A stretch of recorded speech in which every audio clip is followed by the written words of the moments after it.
ဒီ Analyst Channel ကနေပြန်လည်ကြိုဆိုလိုက်ပါတယ်ဒီဗီဒီယိုလေးကတော့ရှေ့ဗီဒီယိုလေးရဲ့အဆက်ပေါ့နော်သူတို့တော်တော်ပဲchannel ရေးခြင်းရဲ့အောင်မျိုးလေးတွေကိုပြောပြချင်ပါတယ်ကျွန်တော်အလို့စဝင်ခြင်းပထမအောင်ဆုံးအပတ်ကစပြီးတော့ကျွန်တော် weekly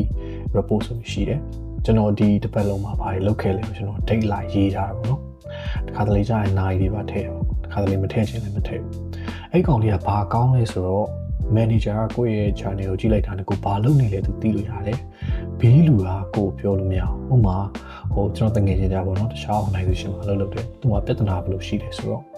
တခြား senior တယောက်ကသူ့ကိုလာကူညီတယ်2 နာရီလောက်ပဲကူညီပါတယ်ဒါပေမဲ့အဲ့ senior အလုပ်မပြီးတော့သူ့ကိုထိုးချလိုက်တယ်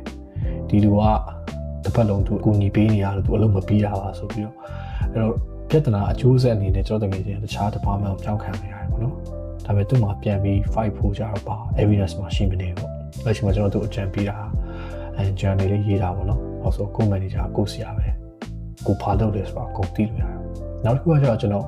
သူ့အမြဲပြောရပေါ့နော်တခုတည်တယ်ရှင်းကောင်းလာမလို့တခြားလူပြောတော့မယုံနဲ့ပေါ့သူကလည်းအမြဲတမ်းကိုနဲ့ one to one ရှိတဲ့အခါမှာအဲ့ channel ကိုအမြဲဖတ်တယ်ပေါ့နော်ဘာလုပ်နေဘာလုပ်နေပြီး feedback ပေးတယ်ဘာလုပ်တယ်တခါလေကြာရင်သင်ပြီးတော့အဲ့လိုမျိုးလေးပေါ့အဲ့တော့ documentation ရှိတာအရင်ကောင်းပါတယ်ကျွန်တော်ဆိုရင်ဘလောက်ရေးခဲ့ရလဲဆိုရင်လေအရင်တော့ဆို week daily ရေးရနော်အခုကျတော့နည်းနည်းပြင်းသွားတော့ weekly ရေး weekly ကိုကျွန်တော်တို့Friday တို့ဒါမှမဟုတ် Thursday တို့မှာအချိန်နိုင်ဘက်လောက်ယူပြီးတော့ကိုယ့်ရဲ့ team မှာပေါ့နော်ပြန်ကြည့်ပြီးဘာတွေလုပ်ခဲ့လဲပေါ့အဲ့လိုမျိုးရေးမှုကြတော့လေteam မှာကိုကနည်းနည်း organize ဖြစ်ဖို့လိုတယ်ကိုယ့်ရဲ့ team ချက်မှာတစ်နာရီနဲ့တစ်နာရီကိုဘာလုပ်ထားလဲကိုအမှတ်သားလေးနဲ့မှတ်ထားဖို့လိုတယ်ပေါ့နော်မဟုတ်ရင်တော့မှတ်မိမှာမဟုတ်ဘူးအဲ့တော့ကျွန်တော်ကတော့အယောင်နေနဲ့ကျွန်တော်သုံးစားနိုင်ပေါ့နော်ကျွန်တော်အယောင်နေနဲ့မှတ်တာကြိုက်တော့အယောင်နေနဲ့